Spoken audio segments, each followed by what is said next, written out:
Nang patibong ni Duterte ang kanyang pagsama sa Netherlands at nahulog ang PNP at Marcos administrasyon, hindi lingid sa kaalaman ng marami na matagal nang matalas ang pananaw ni dating Pangulong Rodrigo Roque Duterte pagdating sa larangan ng politika at estratehiya. At sa nangyari kahapon kung saan siya ay agad gustong dalhin sa Netherlands nang hindi dumaan sa tamang proseso, tila malinaw na nagtagumpay siya sa isang napakaingat na bitag laban sa kasalukuyang administrasyon at sa Philippine National Police, PNP. Ang paglabag sa Rome Statute at ang Poisonous Tree, isa sa pinakamahalagang aspeto ng batas sa International Criminal Court, ICC, ay ang pagsunod sa Article 59(3) ng Rome Statute na nagsasaad na ang sino mang inaresto ay may karapatan munang dumaan sa korte ng kanilang sariling bansa para sa interim release o pansamantalang paglaya habang inaayos ang proseso ng pagsuko. Ang competent authority sa kasong ito ay ang Hukuman Supreme Court PH ng Pilipinas at ang custodial state ay ang Pilipinas din. Ngunit ano ang nangyari? Isinakay sa eroplano si Duterte papunta sa Netherlands nang hindi man lang dumaan sa tamang proseso. Ito ay isang malinaw na paglabag sa batas ng ICC mismo. Ibig sabihin, anumang kasunod na hakbang mula sa paglilitis hanggang sa anumang hatol ay maituturing na fruits of a poisonous tree. Sa madaling salita, kung ang mismong pagkakaaresto ay may depekto, lahat ng ebidensyang susunod ay maaaring ibasura. Ang pakana ni Duterte. Bakit hinayaan niyang mangyari ito? Maraming nagtatanong, bakit hindi lumaban si Duterte? Bakit tila tanggap niya ang nangyari? Ang sagot ay makikita sa mismong mga salitang kanyang binitiwan. Naiintindihan ko mga yan dahil trabaho nila ito. This is why it has come to an end. Isang pahayag na puno ng kahulugan. Ipinapakita nito na alam niyang darating ito at hinayaan niya ito mangyari hindi dahil wala siyang magawa, kundi dahil gusto niyang ilagay sa alanganin ang PNP, ang ICC at ang Administrasyong Marcos. Ang mensahe ay malinaw.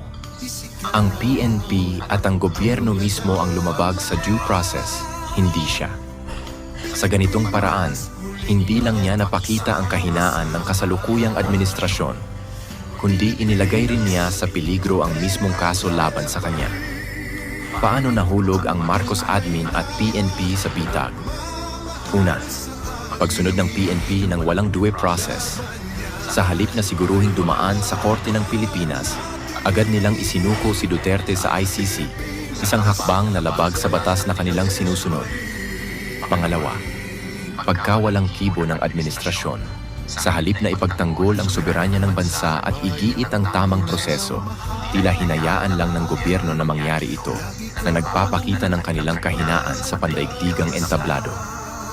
Pangatlo, pagtibay ng argumento na may bias ang ICC.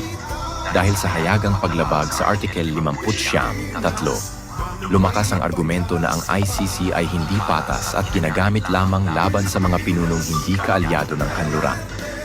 Ano ang posibleng mangyari ngayon? UN Security Council Intervention.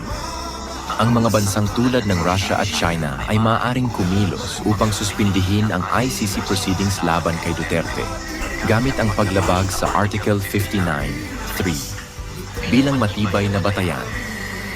Pagkawasak ng kredibilidad ng ICC. Kung ipagpipilitan ng ICC ang kaso laban kay Duterte, maaaring tuluyan itong mawalan ng kredibilidad, lalo na kung mapatunayan na ito ay naging isang kasangkapan lamang ng politika.